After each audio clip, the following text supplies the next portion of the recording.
Hi అండి, welcome to Radhika వంటలు. నేను మీ రాధిక. ఈరోజు నేను మీకోసం పుదీనా పచ్చడి చేసి చూపించాలనుకుంటున్నానండి.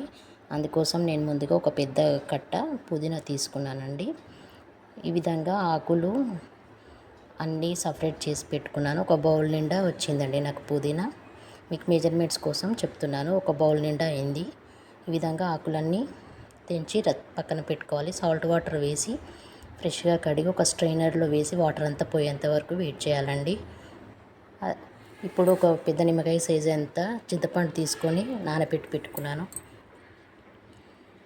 ఇప్పుడు స్టవ్ వెలిగించుకొని కడాయి పెట్టి అందులో ఒక టేబుల్ స్పూన్ నువ్వులు, హాఫ్ టీ స్పూన్ జీలకర్ర వేసి డ్రై రోస్ట్ చేసి పక్కన పెట్టుకున్నానండి. అదేవిధంగా అదే కడాయిలో ఒక టేబుల్ స్పూన్ ఆయిల్ వేసుకొని పచ్చిమిర్చి ఈ విధంగా 2 ముక్కలుగా చేసుకొని ఫ్రై చేసుకొని పక్కన పెట్టుకోవాలండి.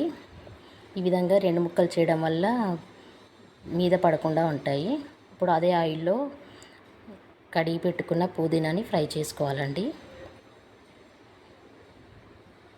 పుదీనా మంచి స్మెల్ వచ్చేంత వరకు స్లో ఫ్లేమ్లో పెట్టుకొని 2 మినిట్స్ ఫ్రై చేసుకోవాలండి.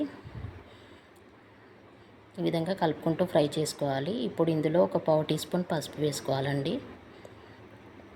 మనకు ఫ్రై అయిపోయిందని తెలియడానికి మంచి స్మెల్ వస్తుందండి. ఆ టైంలో మనం స్టవ్ ఆఫ్ చేసుకోవాలి. ఇప్పుడు ఇందులో ఒక హాఫ్ టీ స్పూన్ అల్లం వెల్లుల్లి పేస్ట్ కూడా వేసుకుంటున్నానండి. ఈ విధంగా అల్లం వెల్లుల్లి పేస్ట్ వేసుకొని ఒకసారి కలుపుకోవాలి.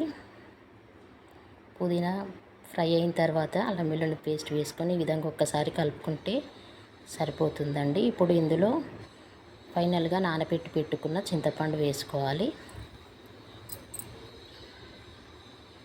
ఈ విధంగా చింతపండు వేసుకొని అంతా ఒకసారి కలుపుకోవాలండి. ఈ విధంగా పుదీనా ఫ్రై చేసేటప్పుడే చింతపండు వేసుకుంటే పచ్చడి చాలా టేస్ట్గా ఉంటుంది. ఈ విధంగా ఒక్కసారి కలుపుకొని స్టవ్ ఆఫ్ చేసుకొని చల్లార్చుకోవాలండి.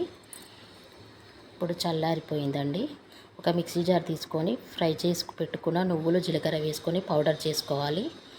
పౌడర్ చేసుకున్న తర్వాత ఫ్రై చేసి పెట్టుకున్న పచ్చిమిర్చి వేసి కొద్దిగా సాల్ట్ వేసి ఈ విధంగా ఫ్రై చేసుకొని గ్రైండ్ చేసుకున్న తర్వాత ఫ్రై చేసి పెట్టుకున్న పుదీనా కూడా వేసి ఈ విధంగా మెత్తగా ఫ్రై చేసుకోవాలి.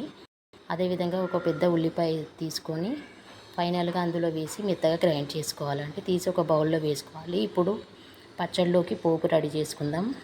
స్టవ్ వెలిగించుకొని ఒక గరిటె పెట్టి అందులో 1.5 టేబుల్ స్పూన్ ఆయిల్ వేసి హాఫ్ టీ స్పూన్ జీలకర్ర ఆవాలు, ఎండుమిర్చి, కరివేపాకు, హాఫ్ టీ స్పూన్ మినపప్పు, కొద్దిగా పసుపు వేసి పోపు పచ్చడిలో పెట్టుకుంటే వేడి వేడి పుదీనా పచ్చడి రెడీ అండి. ఇది వేడి వేడి అన్నంలో సూపర్ టేస్ట్గా ఉంటుంది. మీరు చేసి ఎలా వచ్చిందో నాకు కామెంట్ చేయండి అండి. థ్యాంక్ యూ ఫర్ వాచింగ్ అండి. నా ఛానల్ని కొత్తగా చూస్తున్న వాళ్ళు ప్లీజ్ లైక్ చేయండి, షేర్ చేయండి.